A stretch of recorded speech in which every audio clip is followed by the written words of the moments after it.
second?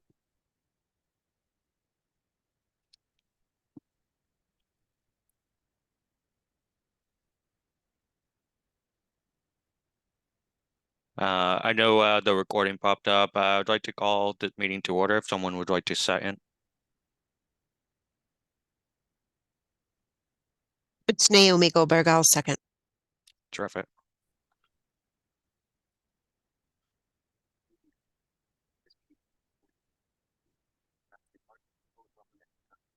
We should start off with roll call. Jennifer, would you like to start off with roll call?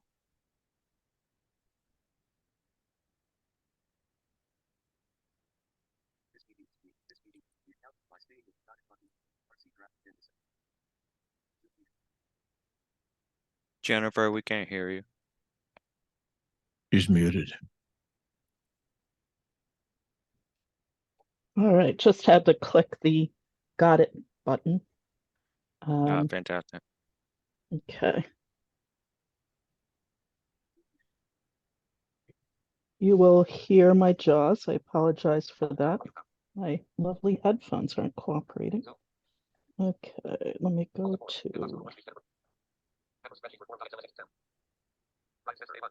Okay, Brian Switzer, Chair. Here. Jerry Barrier. Here.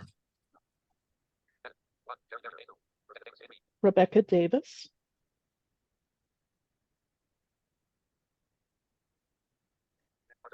Martha Daigle. Naomi Goldberg. Here. Okay, Jennifer, I'm here. Devin Meyer.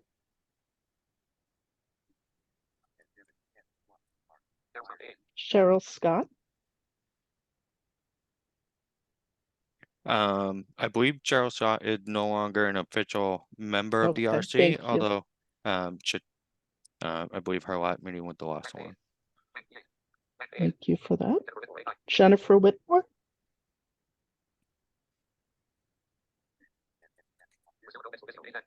Priscilla.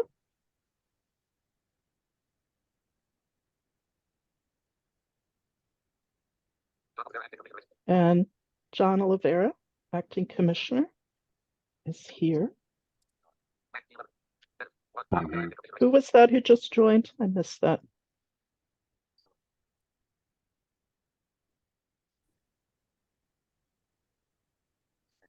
Okay, I'll take a look at the participant It was list. Priscilla. Oh, thank you, Sharon. Sure. Okay, so we have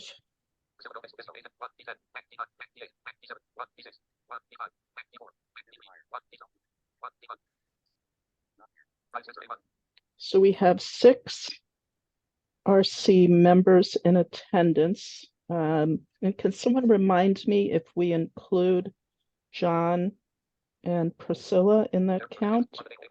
We do Or not. ex officio members?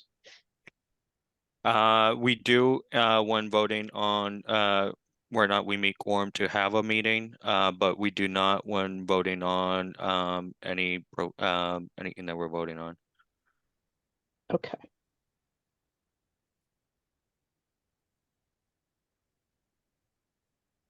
Okay, let me just count our total. Oh, there's Rebecca. So that brings us to 7.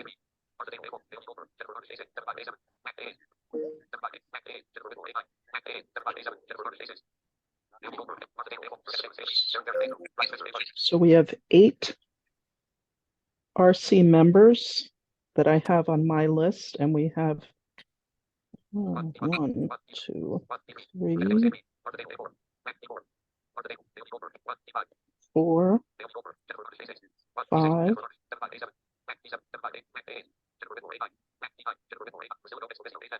5 in attendance. I think because we're below quorum for approving anything, we're gonna have to skip over approving the minute from the last meeting, but hopefully you guys received a copy. Because Nathan had to leave at 1:30, we're gonna start off with Nathan's update and then go from there.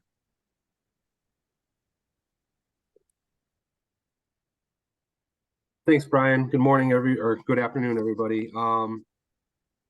Not a lot of updates on the registration numbers. I'm going to share my screen real quick if I'm able to. Okay.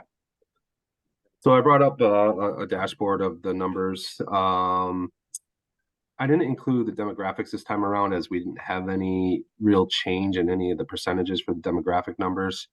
We're currently at 1,210 registrations for the year.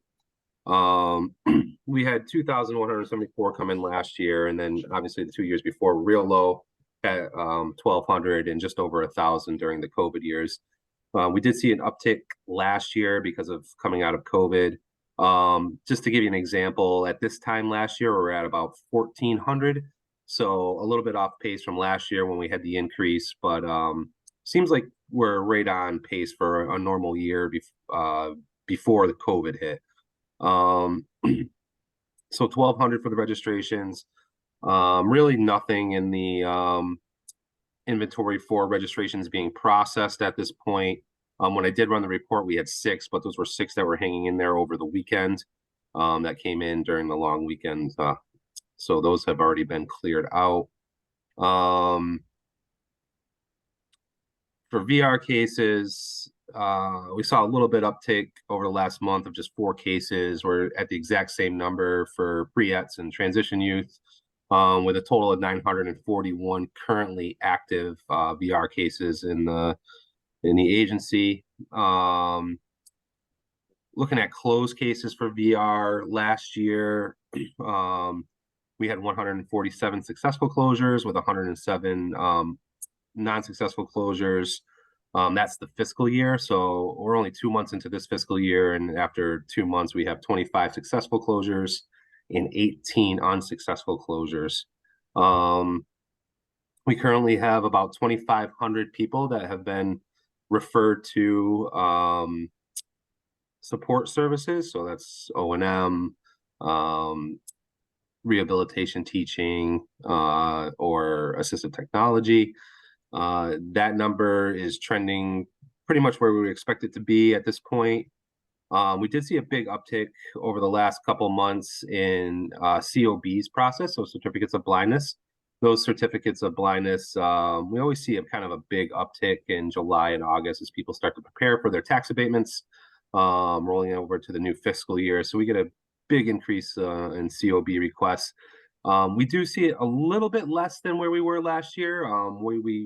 That is because, well, we think it might be because we now the tax offices in the various towns, the assessor's offices now allow people to use their MCB ID as verification. They no longer just need a COB, so they'll take the COB or the ID.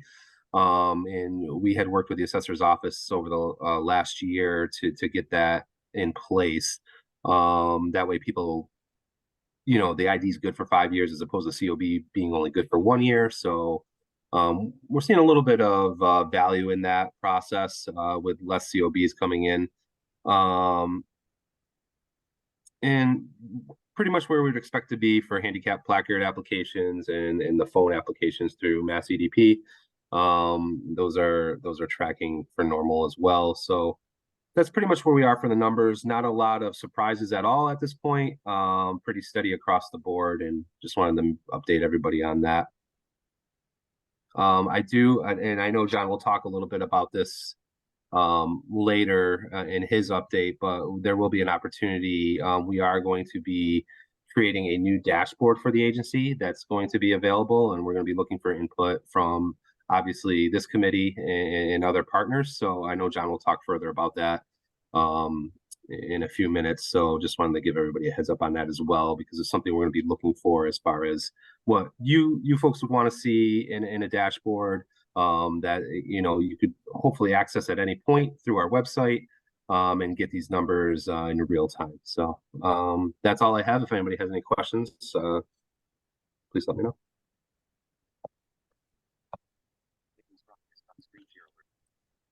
Fantastic. Does any RC members have any questions?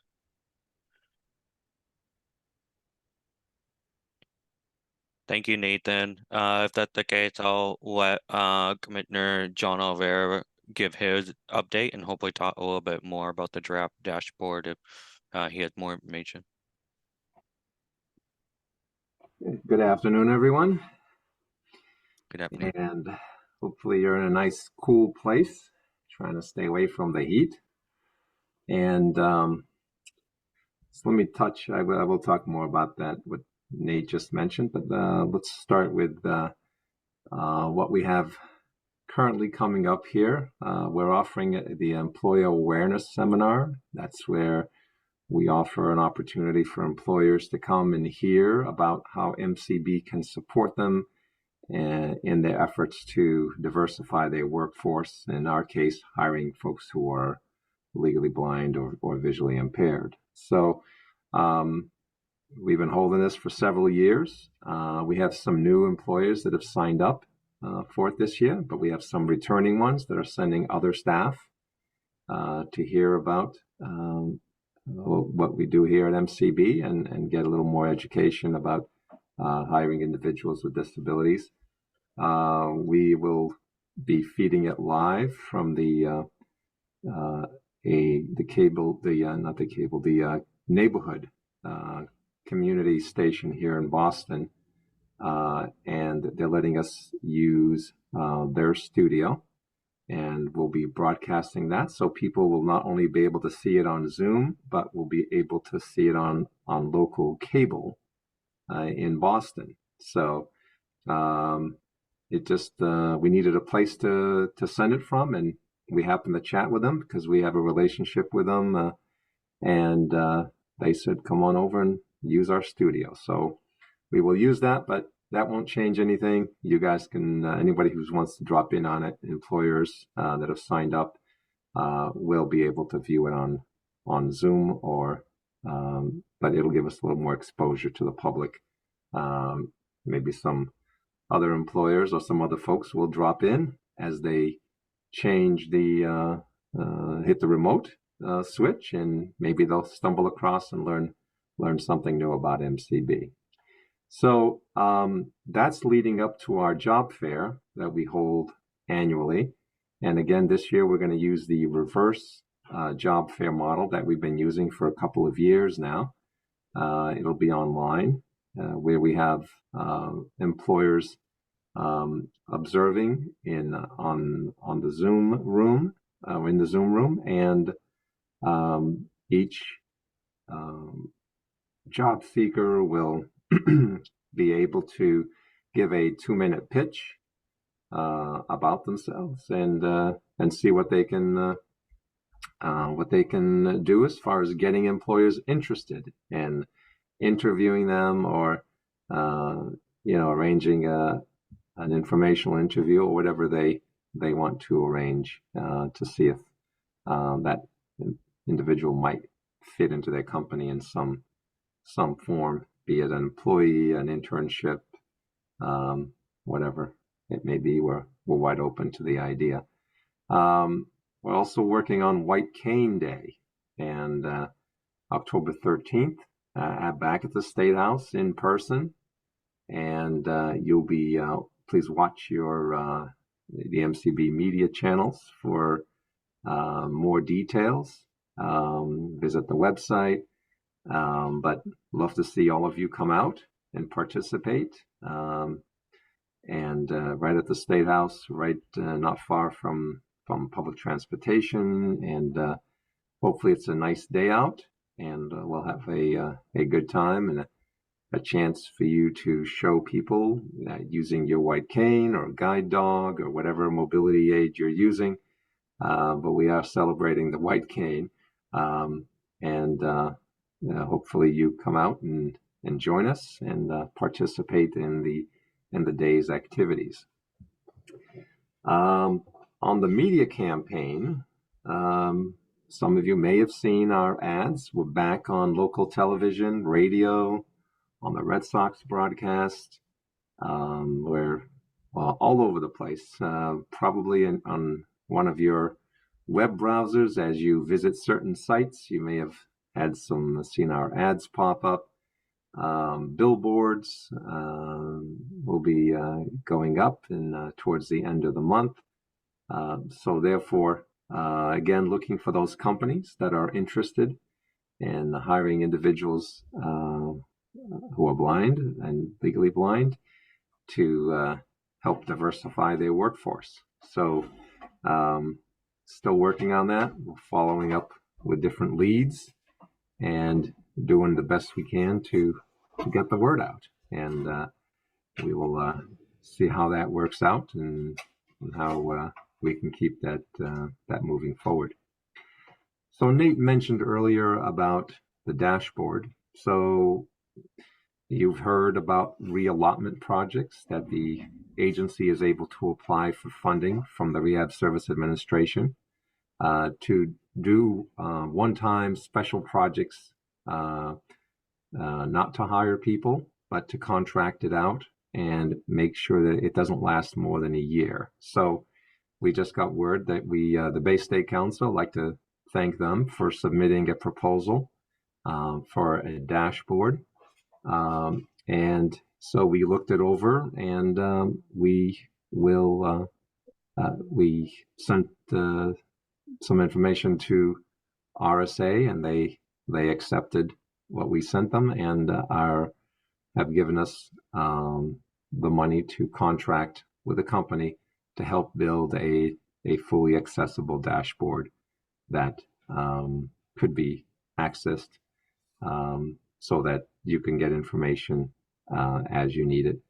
We'll be having our different boards at the agency, our councils. We'll be seeking input from the consumer groups. We want to build the dashboard that contains information that you might be interested in. Being an agency that works with blind folks, our numbers don't change drastically. So, but they do change, and it's good to see an update. I'm not saying you have to come and check it every day or even once a month, but every few months you want to check in and see what's going on, then you'll see a definite change. And but it is we're working with a low incidence disability, and therefore numbers are not as changing as say a general rehab agency would be. But it'll be a great tool to have, a dashboard for us to sort of put data up there. So it'll be very important as we move forward to get the important pieces of information that we really want or have a use for. And sometimes I'm sure there'll be some limitations that the company gives us, so we may have to determine which pieces of information are important and should be really up there, especially if we have a space issue or some kind of restriction that we have to follow. So we'll be working on that over the next couple of months to get, I think we're going to do the research first and get the different boards and councils some feedback and the consumer groups. And then once we have that information, then we can put the RFR together so that when the companies see it come out, that they know what information we're looking for and that it has to be accessible and what we really are trying to accomplish by doing this project. So it will be, you'll be hearing about it coming out soon as we gather things here so we can continue to move forward. So 15% of what we received has to go to pre-employment transition services, but all the rest of the money, we received $125,000. 15% will go towards pre-employment transition services, and the rest will go to the vendor, and hopefully we can get a nice product. I was told that was a good amount of money, that it should be sufficient for what we're looking for, and that will be that'll be that. So on the fiscal side, we have a new CFO board. Been here now for several weeks. I'm very happy that we found a good candidate to come on board and work with our fiscal team.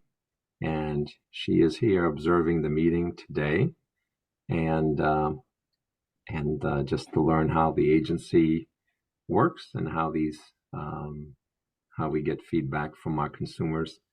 And so we put her right into the middle of the action.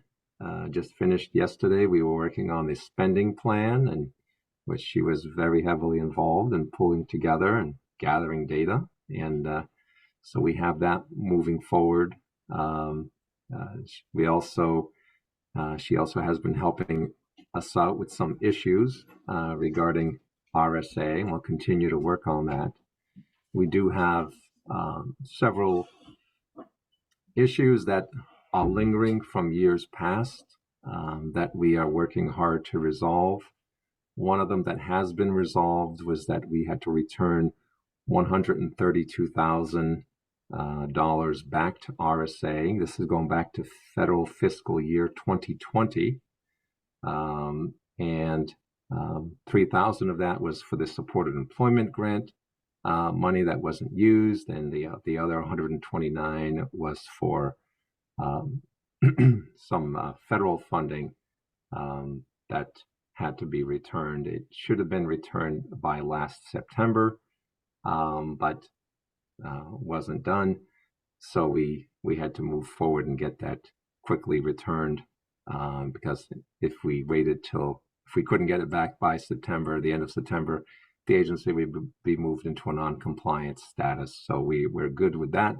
It was wired to them. They have it in their account, and everything is going well. We are continuing to work on some other problems from federal fiscal year 21 and federal fiscal year 22. We expect to have both of these issues resolved by the end of September, and I can give you more details on that our next meeting. They are related to, I'm trying to keep it simple, not matching, not providing the proper state match according to what was drawn down on the federal side. Let's keep it as simple as we can. But we're working on that. We're trying to figure it all out. Since it's gone by a little bit, we're trying to backtrack through our fiscal system and through our fiscal reports and bring it together. And again, hopefully, look, it'll be resolved by the end of this month because the federal fiscal year closes by the end of this month. So fiscal year 22, federal fiscal year 22, will close on September 30th of this year, and we have a issue there with the supported employment funds, but looks like we have a good handle on it. And then we have an issue with our federal fiscal year 21 that again appears to be related to matching of funds, and we're working on that. We've reduced substantially by filing some appropriate correct paperwork, and continue to work with RSA to resolve the issues, and should be again hopefully resolved by the end of September. And that's been keeping us fairly busy on the fiscal side, along with closing out the state fiscal year. That's kept us going. That just totally wrapped up on August 30th or 31st. So that fiscal year 23 is closed out. We do have some funds that were not used that will be reverted back to the state. Still working on final numbers and all that, but that's always better to have some money left over than be short. And we continue to, and then we'll be gearing up after we close after the federal fiscal year 22 closes. we'll be working on that to make sure everything is in order and get that wrapped up over the next several months. And we'll be working on federal fiscal year 23 and federal fiscal year 24 will kick off in October. But we will use federal fiscal year 23 funds first before we dip into the federal fiscal year 24. But at certain times of the year, the agency will have 2 grants going as we start running out of money in certain areas, and we'll open federal fiscal year 2024, and as we wrap up fiscal year 23 by next September. So I'm getting probably a little bit into the nitty gritty here of all the fiscal maneuvering that goes on behind the scenes and the programs. But the basic idea is that our fiscal team is working very hard to make sure that we have the money in the right spaces, in the right places, so that we can continue to deliver services to MCB consumers. And that's probably pretty much it. If anyone has any questions, I'd be glad to answer. All right, Commissioner Oliver, Brian Switzer, thank you for the update. You mentioned fiscal year 21 and 22. There's some fiscal matters that be resolved, and then fiscal year 23 was a surplus, and that'll be put toward fiscal year 24. Do you project that the money that's left over, will there be like a shortage for fiscal year 24? Do you think there'll be any challenges as far as fiscally? So when I mentioned that the fiscal year 23, I'm sorry, state fiscal year 23, we had some leftover funds, which are funds that were obligated but were not utilized. So let's say funds for homemakers. You know, a lot of the homemaking companies haven't been able to get enough staff to meet the demand. So we may have had purchase orders that were encumbered specifically for a consumer, but had to, because the consumer was not served, we had to deobligate it, or it was not served to the amount to the level that it was expected. There was some funds left over. That's just one of the examples. There's some other examples that go on. So that's state fiscal year. Anything left in the fiscal years goes back. So the state money will revert back to the Commonwealth, and they will apply it wherever they apply it to. But so it cannot be carried over to state fiscal year 24, which we started on July, and the budget was signed in August. So we're constantly juggling, and I probably should have complicated the matter here by bringing up all these dates, but we're constantly juggling between federal fiscal years and state fiscal years, and it becomes quite a job for everyone to stay on board with what we're doing. So yeah, so the funds from state fiscal year 23 will revert back to the state. Another program that also left a substantial amount of funds on the table was our deafblind extended supports program.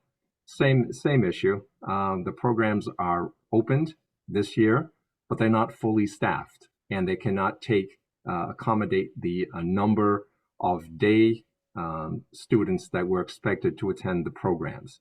So therefore, since we had allocated the money and encumbered the money in behalf of those consumers, we had to deobligate the funds and release them. And but folks get sick. They don't attend a program, or they get sick and they're out for a while. They don't attend a program for a full year. There's many different, unfortunately, folks pass away, and we had obligated money for them to be in a certain program or a living situation, and that becomes available. And sometimes we don't have we don't have the opportunity to move that to someone else, or there's no one else that is able to take that program at that time. So this is why money gets reverted. In our case, it's really so it's just been not enough resources out there being provided by our vendors to meet the need that we have. And so we get funded at that level, and we allocate all the contracts and put the purchase orders in place for all the consumers. Right now, we've done all that for state fiscal year 24. But, things will happen throughout the year, and we end up having some money left over. Thank you for John, this clarifying. is Jennifer. Oh, sorry, I have just a question about what you were speaking to. To what extent is that surplus or the money you have to give back impacted by, say, not enough RT staff at the commission, or services that the commission would be providing directly as opposed to vendors providing that service? So most of the money that's being reverted is money that was allocated to vendors. Personnel costs, we allocate that at the beginning of the year. So we know how many people are here. We know what salaries. We figure out with Sheila's help on the cost of living raises, the union raises that are going on and all that. And that's all figured in. So that money is all put into a different personnel pot. And then the money that is there, then the rest is allocated into a vendor side, where the vendors are providing the services to the consumers. So the majority, if not most of all the money, 90-some%, if not more, it is reverted because of vendors that we had allocated the money to. The only way we get some reversions from personnel side is if we have positions that are vacant for a substantial amount of time. But a lot of times that's consumed by the new salary, which may be higher than the salary that was vacated, that sort of thing. So, but it's a very small amount that's reverted as far on the personnel side, but it is substantially on the vendor side, and it is not based on the budget for the deaf-blind extended supports program. That's a $15 million plus budget. So, having a few hundreds of thousands left over, not being used, although it sounds large to us, it's not large based on the program size. And like I tell everyone, we are working with human beings, and things happen, and we can't plan life to be 100% perfect for the year. I guess people get sick, people are not able to attend programs, staffing doesn't work out, different things happen. So it really is no one's fault when programs are not able to spend their money because of situations that are way beyond their control. Thank you for those details. That's very helpful in terms of educating us on that topic. I'm wondering if your new CFO, I believe Sheila is her first name, if you might unmute and just introduce yourself, and if you could spell your first and last name just for the sake of the minutes as well as for the YouTube channel. I have not been able to get chat messages to speak using the YouTube channel, and we just want to welcome you. Sure, I'd be happy to. My name is Sheila Tunney. So that's Sheila. Tunney is Tunney. As the commissioner said, I'm starting in the middle actually of my fourth week at MCB. I am not new to the Commonwealth, though. I have been in various positions with the state, fiscal positions over the past 15 years. Most recently at EOL and ANF. So I'm very happy to be here. I worked at the Perkins School for the Blind in the early 2000s, coming out of college, and I'm very, very pleased to join this agency, and I look forward to working with all of you. Welcome. Can you just share that you used two acronyms? I think you said EOL and RNF. What are those? What do they stand I'm for? sorry. Yes. That's all right. Most recently, I was the CFO at the Executive Office of Labor and Workforce Development. So I call that EOL. and ANF, I was the Secretariat CFO at the Executive Office of Administration and Finance. So that's ANF. Okay, thank you. I have a 4-page single space running document of acronyms in the blindness field, so maybe we'll Well, add those to it. Well, welcome, and thank you. don't hesitate to reach out to the RC. And I work at the Carroll Center for the Blind, so we look forward to welcoming you as well. Wonderful. Thank you so much. Great to meet you, Sheila. I'm a current employee at the Parton School for the Blind. Wonderful. I look forward to working with all of you. Commissioner John Oliveira, do you have a timeline for, I would like to return back to the topic of the dashboard, if that's all right. Do you have a timeline for when that dashboard will be up and running? Is it too early in the process to say so? Will the RC have some input around what that looks like? So the timeline on the money is that we have to use it by September 30th of next year. So we just received it now. We are moving it into the proper place where we can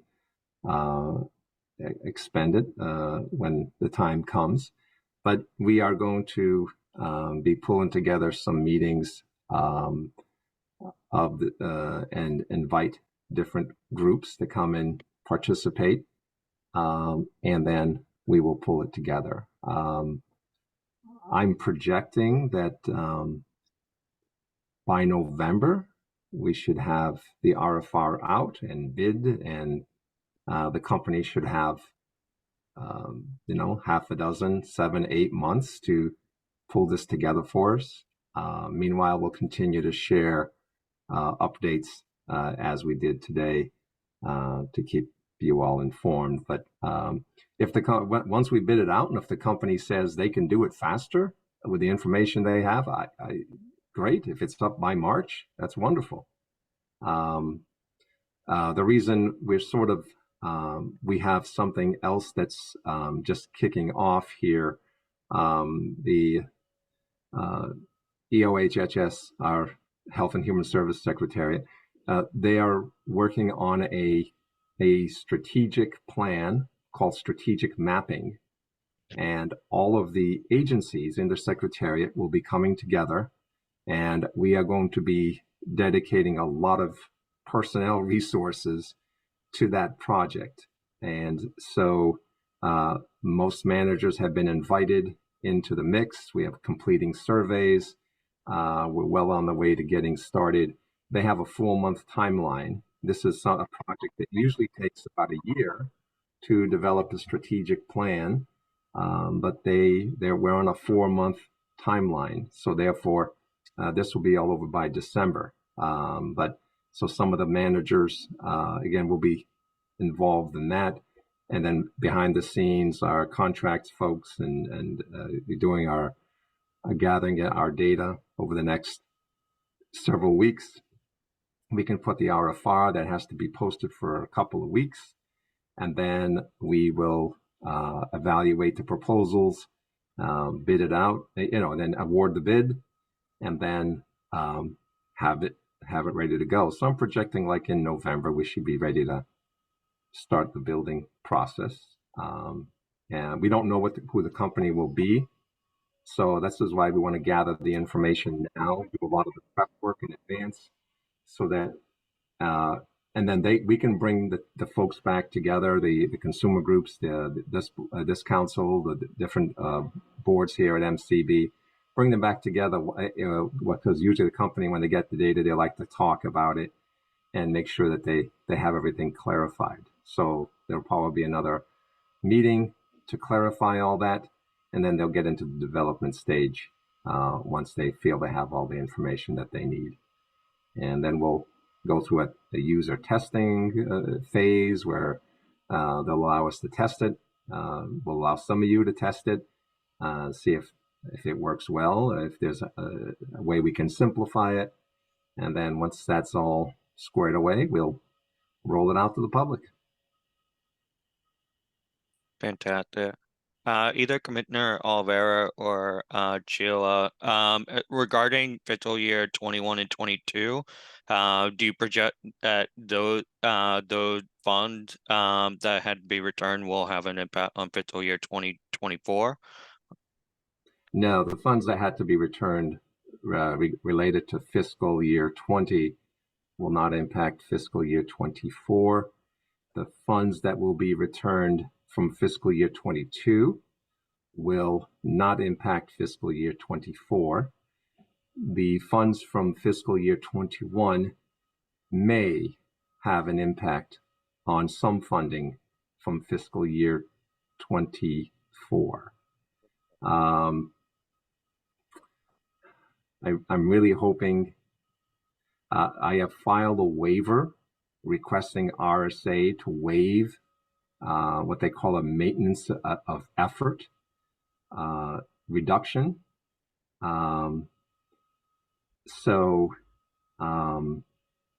We will see if they accept my waiver to diminish it. So because of the whole issue came to my attention because paperwork had not been filed for fiscal year 21. And if we didn't resolve that issue to get the paperwork filed, it would have been a $5 million reduction. That was not acceptable at all. We had no problem. We figured out and filed got some consultation from our CFO friends over at MRC. Their CFO stepped in and helped the budget director and myself figure it out.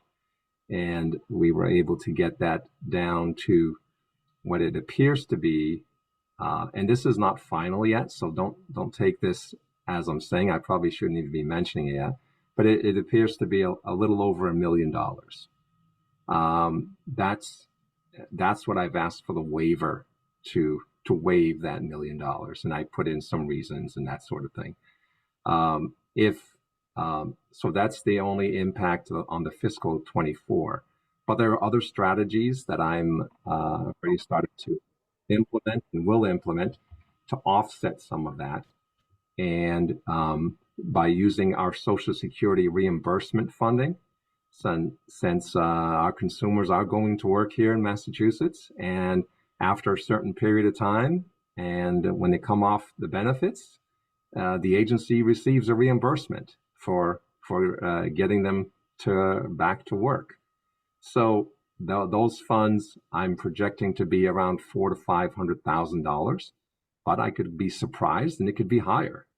So that'll be a tremendous offset, and then we will manage the money carefully in 23 to make sure we can stretch it out. If we shorten the period of the FY20 federal 24 grant,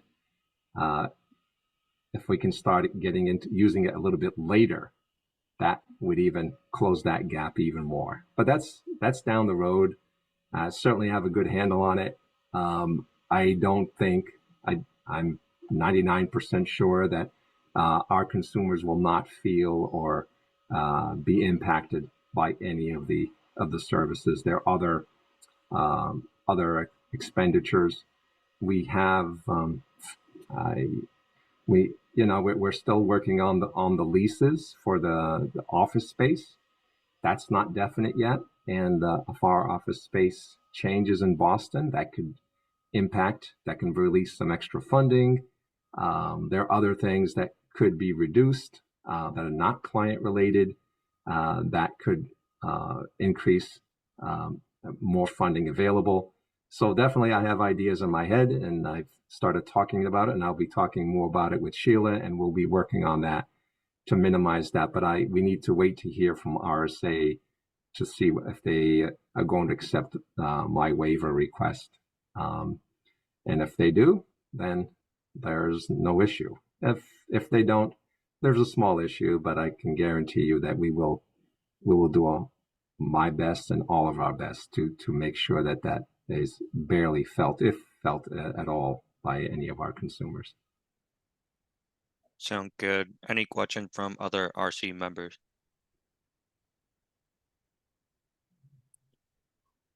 Jennifer, I know you spoke earlier. Did you want to speak did you have additional questions regarding RT, or are you all set?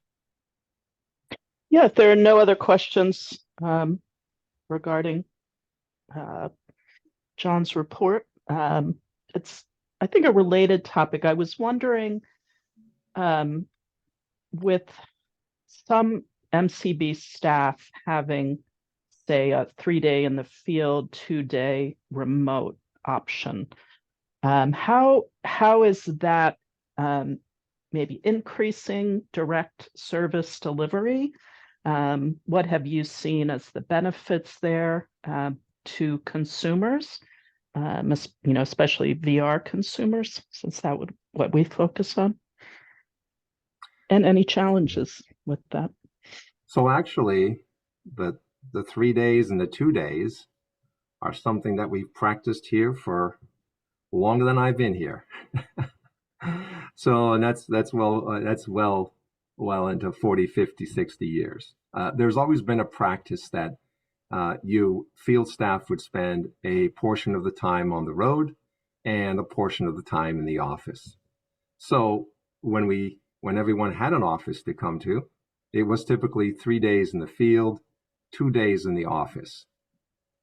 So with COVID, we converted that to, if you were comfortable, you could go out in the field, and some people continued to do that with appropriate protective equipment, and others did remote training, remote counseling, and that sort of thing. And then as COVID moved off, and all of our staff have laptops now, they have direct cell phone lines. The option was then presented that we'd like you to go back 3 days into the field, but you can spend your 2 days that you'd be in the office, you could spend those at home doing the regular work. Since you have your phone and you have your laptop, you really are not missing anything. Our case management is all in the cloud. There's really everything that you need regarding a case, registration, any information, preparing requests for purchase orders to be submitted. Everything can be done, 100% of your job can be done on your laptop. With a cell phone, your clients can reach you directly. You could, communicate with clients using the work cell phone, and you can continue to check your voicemail externally, your office voicemail, to make sure that there are no clients or clients' messages are taken care of, and you can call them on your work phone. We've also have counselors are getting their business cards. They contain their mobile phone now, I usually tell people, provide the client with your mobile phone. That's where they can reach you all the time, whether you're in the field or you're working remotely, they can reach you there. And so that appears to be the method that a lot of clients are using. We are having our phone answered at the agency, the main line, in case, and if individual wants the counselor's number, the person answering the phone can provide that number to them so they can reach the client directly. They also are taking messages and emailing it to the client, to the counselor, or to the, I believe they also, in some cases, are sending text messages. So how has it impacted? I think it's just changed things around a little bit, but I don't think it's impacted client services. On the Voc Rehab side, a lot of the counselors tell me that the consumers just prefer to text. They prefer texting rather than having emails, but that's still available to them. So both options are available. A lot of the VR consumers are interested in just communicating either via Zoom or Teams or via phone. A lot of them that don't require a face-to-face meeting, and that's fine. That works out too. But if someone requires a face-to-face meeting, then our counselors are able to do that also. If if someone really wants a place to meet, they can arrange to meet in a library. If they can't meet at home, you can meet at a library, or you can meet at the Touchdown Space in New Bedford or Worcester if they're live in that area, because we have conference rooms that we can book. You can always meet in the Boston office, obviously, or the Springfield office. So I think it's given probably the counselors and the consumers more flexibility in how they're able to reach their counselor, and it should be, as far as the services go, the plans are on the computer. Like I said, the requests to request referrals, make referrals to programs and or to other staff at the agency are all available through the computer. I think it's just given a lot more flexibility to the counselor and to the consumer on how they can reach out and contact their staff or their consumer. Yeah, I hadn't realized that was in place for a long time. Oh, Do yeah. staff have an option of using office space if they don't have, say, a home environment conducive to focused work, say loud dogs or loud kids running around? Having been there years ago myself. What was the first part of your question? Oh, do the staff have the option of Yeah. coming into an office to use Oh, that yes. space? No, Okay, so it's a hybrid option for them. Yeah, if you walk Okay. into our office space, their cubicles are still sitting there with their name on it, their phone, and every desk is equipped with has a cable. You just walk in with your laptop, plug in your laptop to that cable, or join the building's Wi-Fi, and you're up and running. So that option is there, but they all say the commute time and the traffic and the cost of parking your car if you're going to drive in. It really, the managers are in a couple days a week, and the supervisors are in a couple days a week. But the direct service staff have the option to either come in, and the RTs, they will come in and pick up their supplies that they need for their lessons and that sort of thing. Maybe they have a meeting with a supervisor. Yeah, that's totally optional between their supervisor manager if they come into the office or not. And occasionally you see them at their desk, and I say hello as we walk by, but a lot of times they're on the road and are working from home. Thank you for that. Does anyone else from the RC have questions?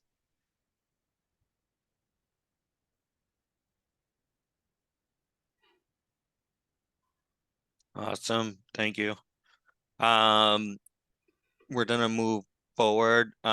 We kind of jumped all over the agenda. Does anyone have any question regarding reallotment project or some of the other things that Commissioner Oliver had talked about? I know he given a lot of information and it's fantastic. So let me clarify that there was only one reallotment project that we put forward this year, and that was the project that we have been discussing. Because of the strategic planning process going on and moving a lot of new staff into positions and not having, it takes to manage these reallotment projects, it takes a certain level of experience with managing the contract, working through checkbook. We just decided that this year we would sort of focus on getting the house in order and getting managers in place and just focus on bringing the agency forward, and we will explore new reallotment projects next year. But I can guarantee you we won't be going after 20 projects.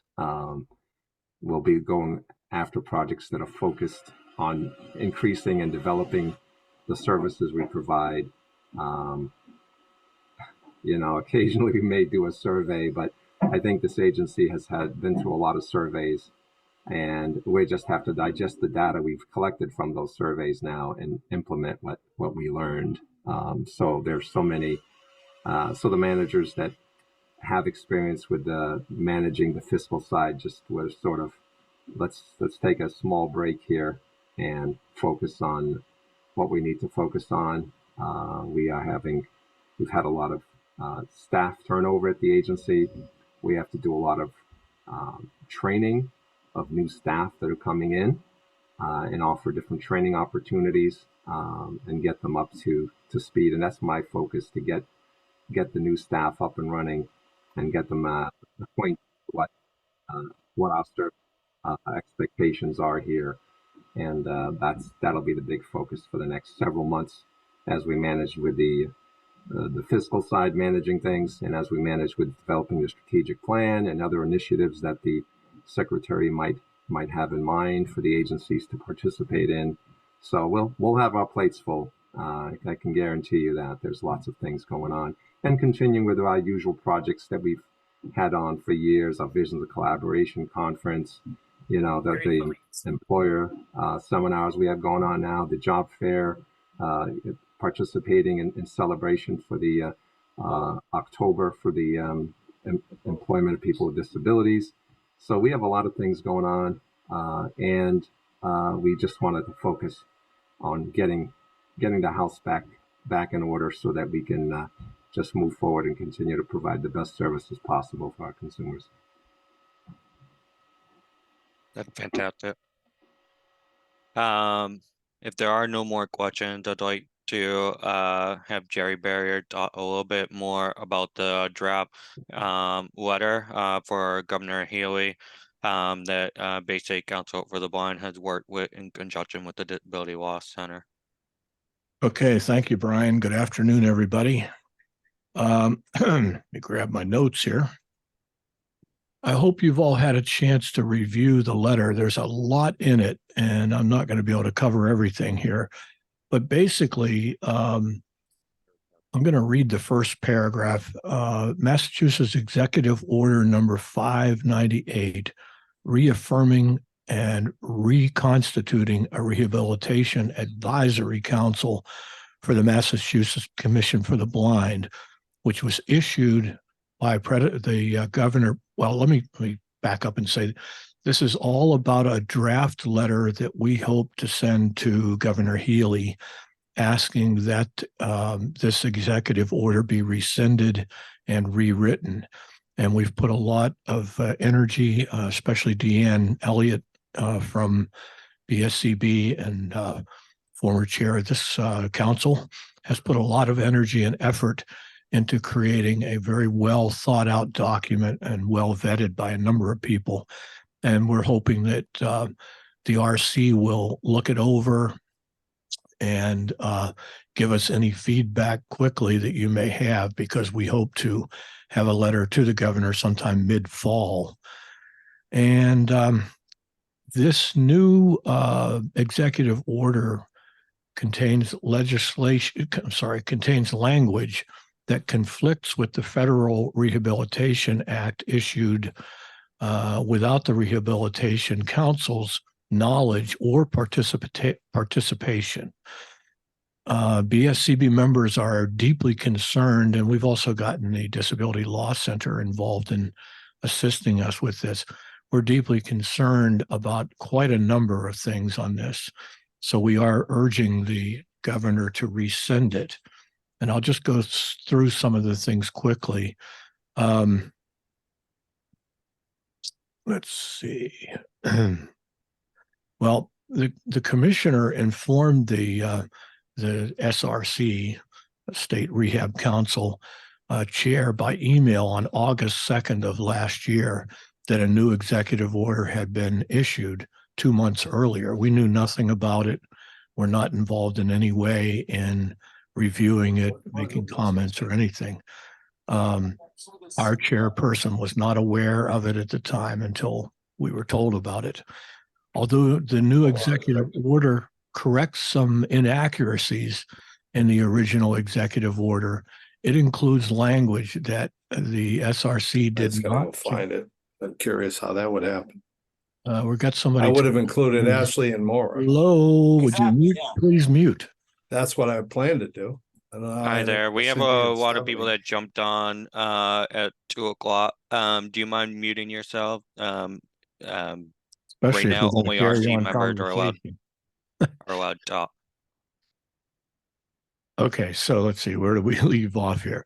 The new language is weaker in our opinion than federal language, and in situations where consumer opinion differs from agency policy, BSCB is concerned that the new language could interfere with the ability of the SRC to carry out its functions.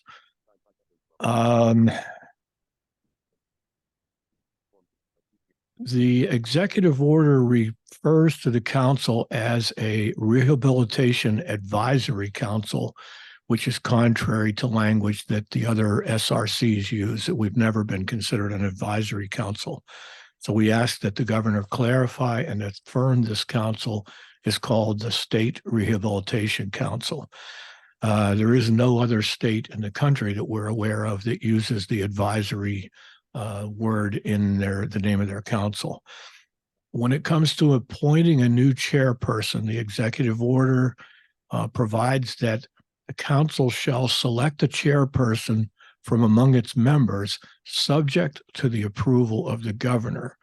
This directly conflicts with the federal regulations, and to state that the chairperson must be selected by the members of the council from among the voting members of the council. We're asking that the word voting be included there because we want to be sure that this is not easily subject to veto power. I don't know if I said that clearly, but I hope you understand what I'm saying. Also, the eligibility requirements to be a member of the council. The Rehabilitation Act states that the chairperson must be selected by the members of the council from among the voting members of the council. The executive order, as it's written now, removes the word voting,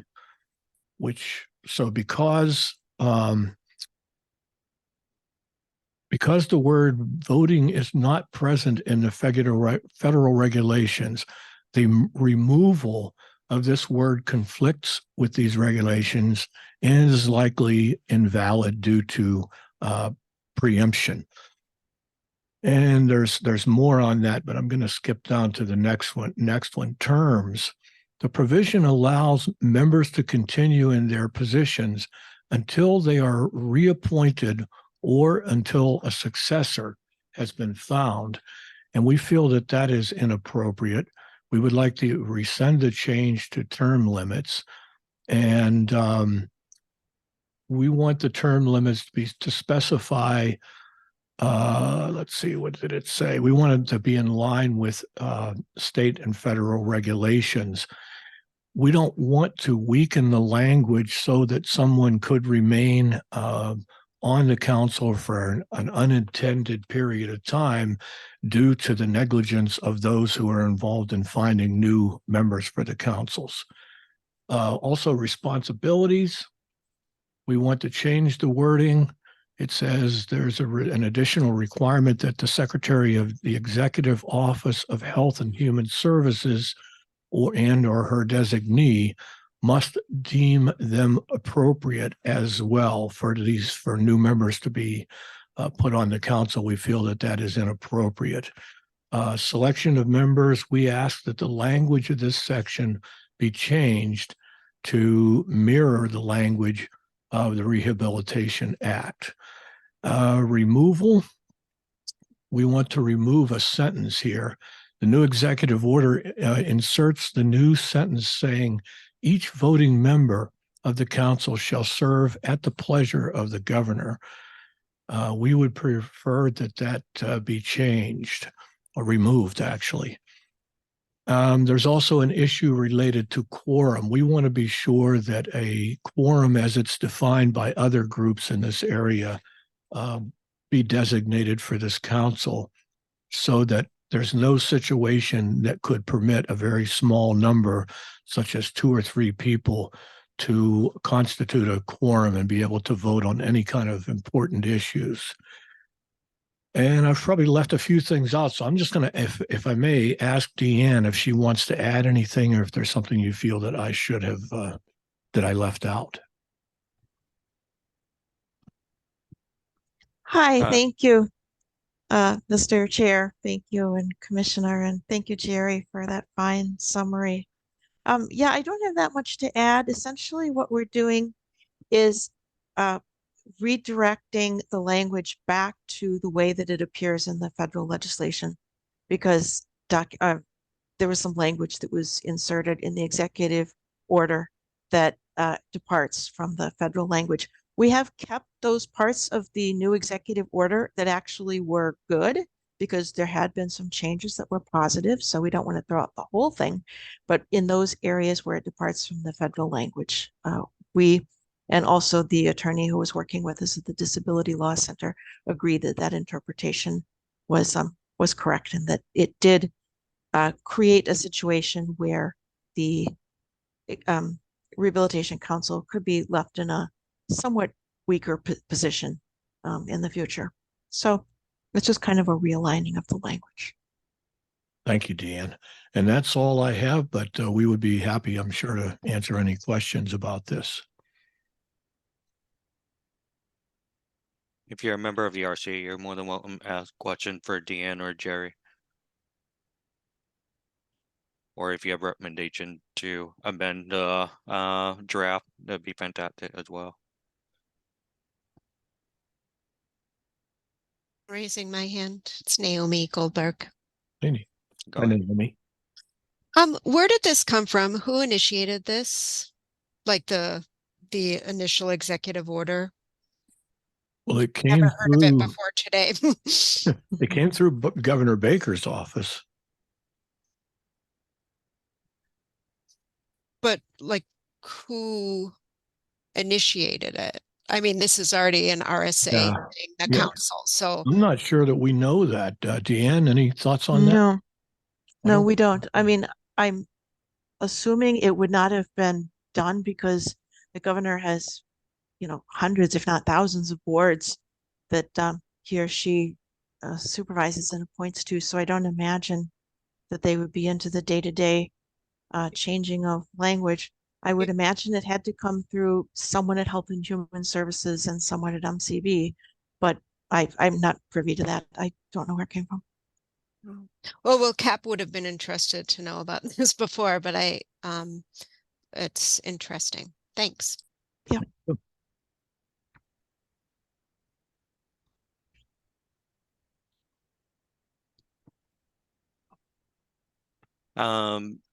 Inez, Canada, I believe you may have some recommendations. You're more than welcome to unmute yourself if you would like. I saw you mention a chat. Not all of it are able to easily access the chat, especially on YouTube. So it'd be great if you'd be willing to share a little bit more. Yes, thank you, Brian. So I am actually, outgoing chair of the MRC Statewide Rehabilitation Council. And we are recently trying to change our executive order as well to come in line with the regulations. So their Assistant General Counsel, Sahara Defensor, might be a good resource for the RC. But also the RSA actually issued a technical assistance circular around this term limit piece that Jerry was talking about, because they basically said you cannot serve holdover terms anymore, and that a lot of states have been doing that, and that violates the spirit of what the regulations want for these councils. And so I think you guys are right on target with that, and I would suggest adding that technical assistance circular, and I put the link in the chat to the letter, because it literally makes your argument for you in its actual policy from the federal government on it. That's great. Thank you so much, because I was not aware of that guidance coming out. So I'm happy to hear it. Thank you for sharing the link.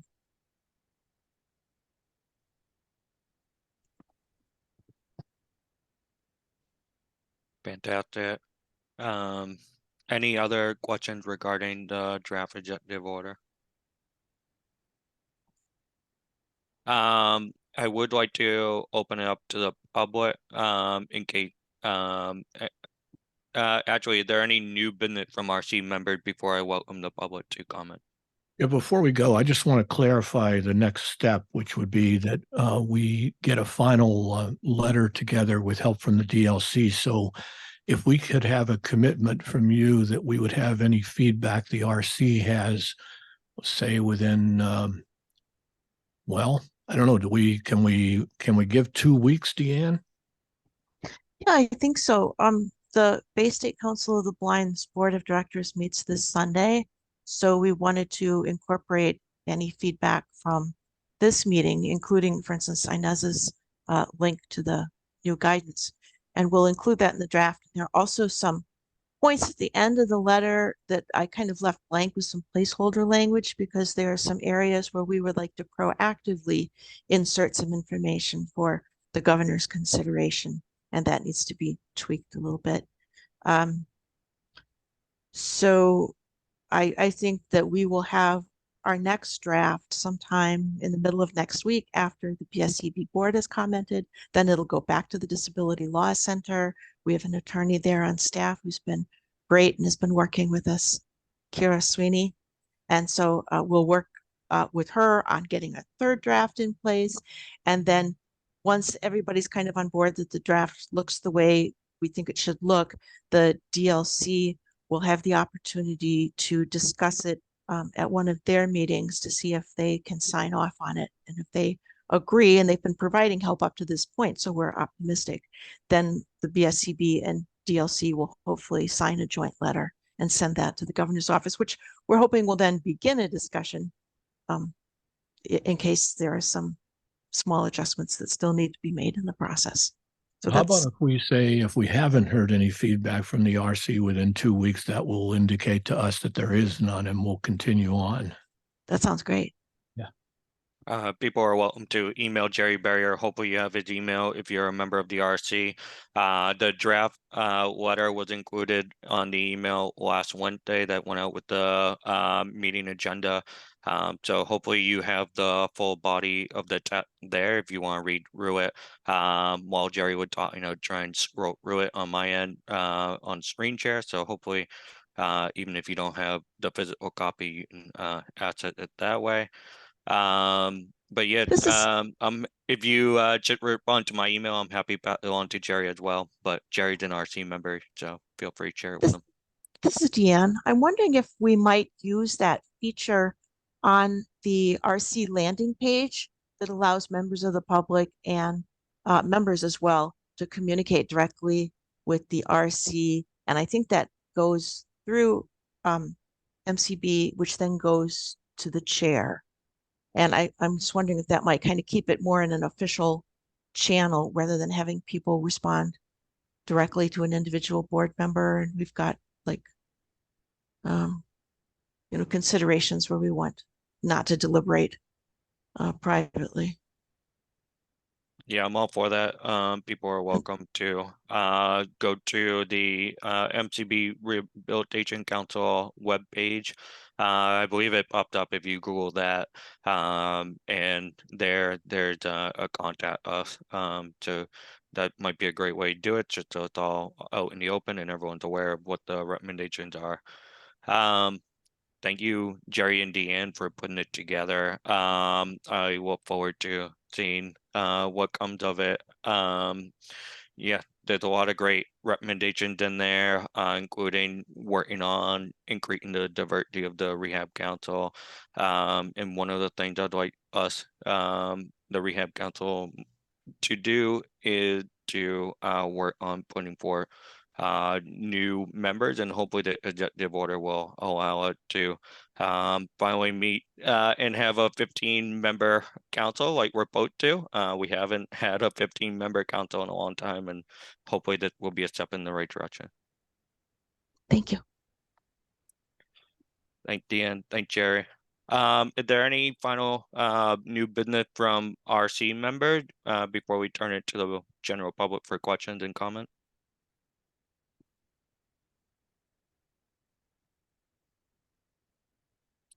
Great. Let's turn it over to any questions or comments from the general public.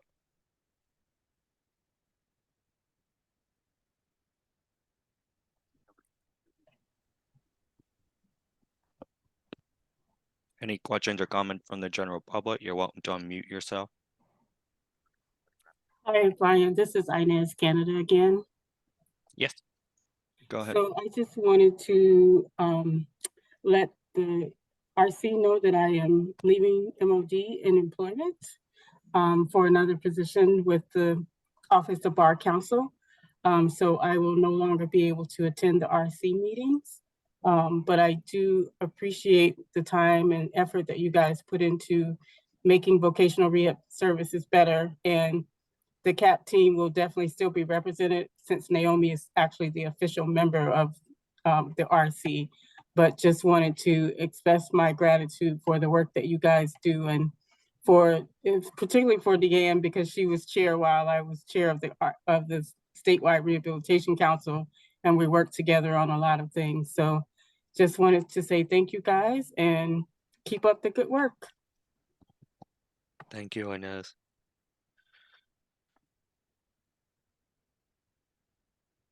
Any other public comments?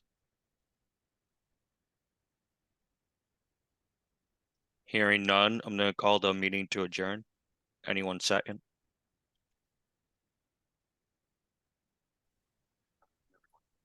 This is Cheryl. I second the motion. Awesome. Meeting adjourned. Bye, everyone. Thank you so much. Bye.